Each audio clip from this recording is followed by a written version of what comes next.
नमस्कार, मैं हूं विनोद कुमार शुक्ला। IF रुत पर आपका स्वागत है। जब से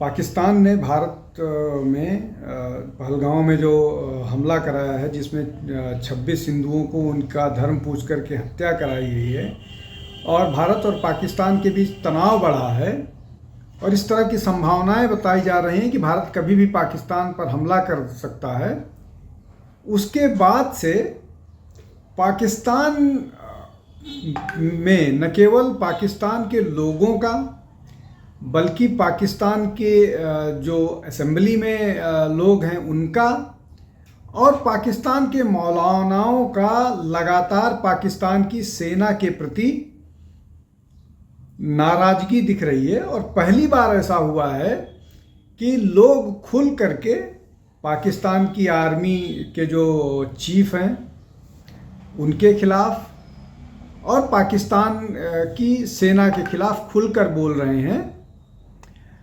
अब उसके कई सारे फैक्टर्स हैं, उसको समझने की कोशिश करते हैं और कौन कौन ऐसे लोग हैं, किस तरह की बातें लोग कर रहे हैं।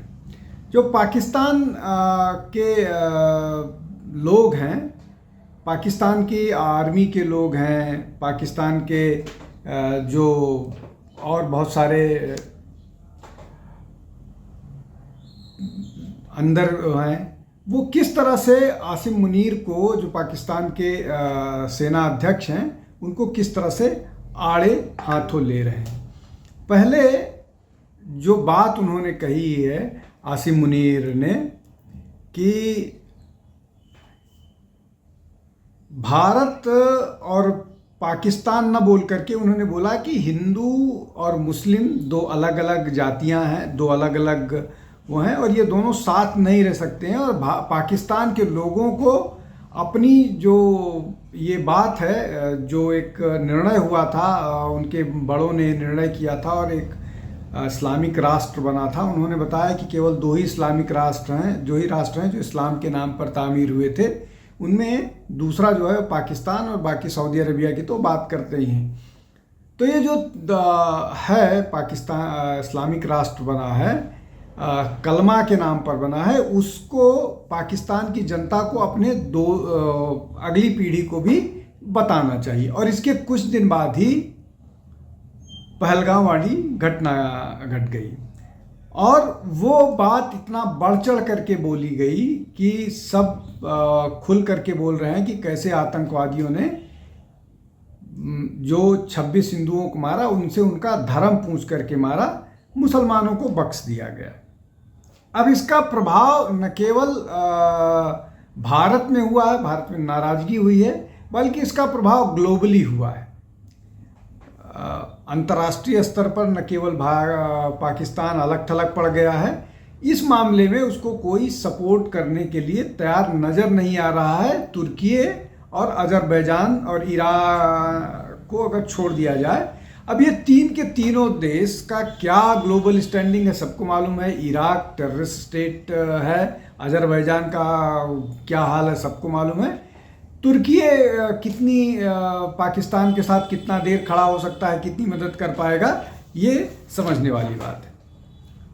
मौलाना फजलुर रहमान जो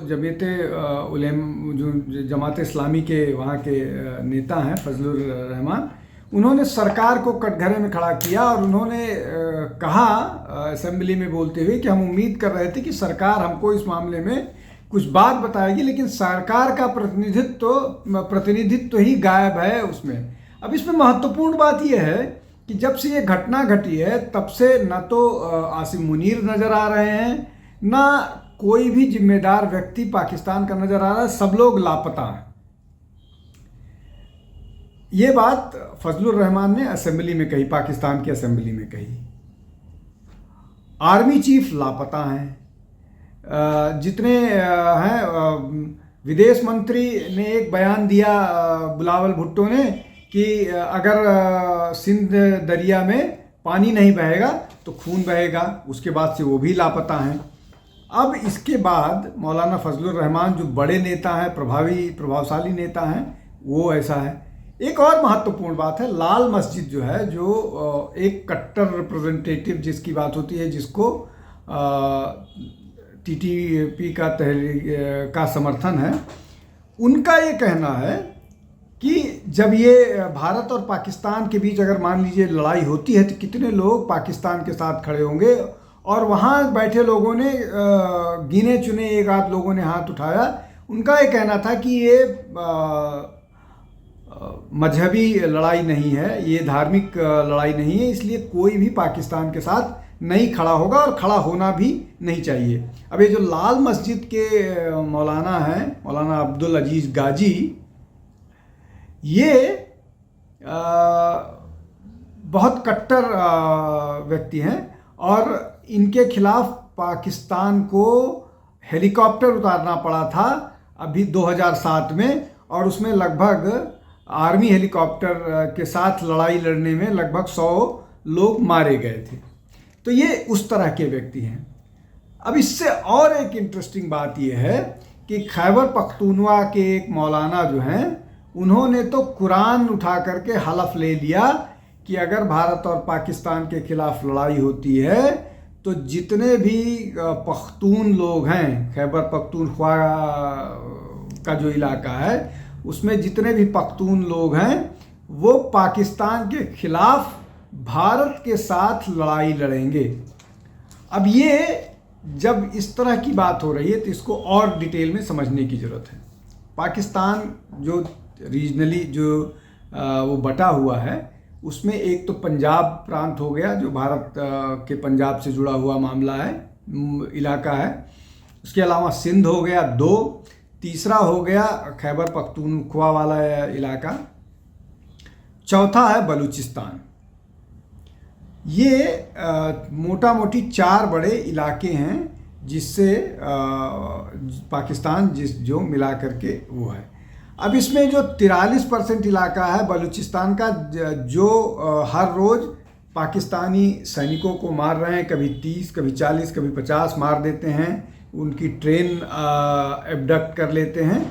तो उनके हालात ये हैं, वो लगभग पाकिस्तान से अपने आप को अलग मान चुके हैं और पाकिस्तान की सेना का के बस का नहीं है उनको कंट्रोल कर पाना। एक ये हो गया। दूसरा, सिंध में लगातार विरोध चल रहा है। अभी वजीरिस्तान में जो खैबर पख्तूनवा वाला का इलाका है, वहाँ पर 25 पाकिस्तानी सैनिकों ने सरेंडर किया। हालांकि पाकिस्तान के सैनिकों के सरेंडर का पुराना इतिहास है। 93,1971 में जब लड़ाई हुई थी तो सरेंडर किया था। अभी 50 कर रहे हैं, अक्सर करते रहते हैं। 99 में भी उन्होंने सरेंडर किया था या मारे गए थे। उनके पास सरेंडर का कोई चारा नहीं बचा था, इसलिए कि नीचे से भारत गोलाबारी कर रहा था और वो ऊपर चूहों की तरह से पड़े हुए थे। तो ये स्थिति है पाकिस्तान की।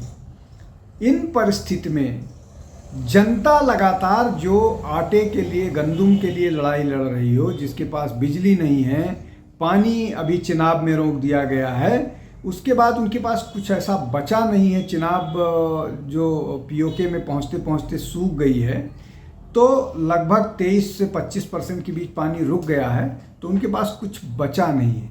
और ये सब जानते हुए सब विरोध कर रहे हैं। सैनिक छुट्टियों पर जा रहे हैं, रिज़ाइन कर रहे हैं, तो उनका ये तरीका है विरोध, मतलब वार से बचने का।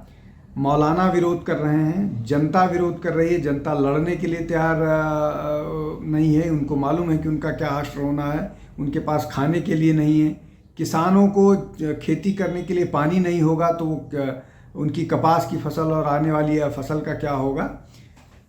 और जो पीपल्स रिप्रेजेंटेटिव हैं वो भी ये कह रहे हैं कि कैसे लड़ पाएगा पाकिस्तान।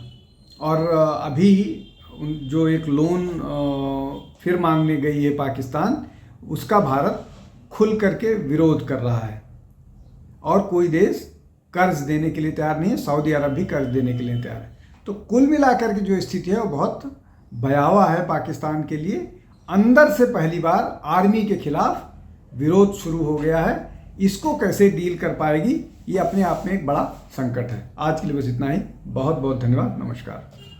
हमारे चैनल आई ऑफ ट्रुथ को सब्सक्राइब कीजिए YouTube पर, इसे फॉलो कीजिए Facebook पर, Instagram पर, Twitter पर और कू पर।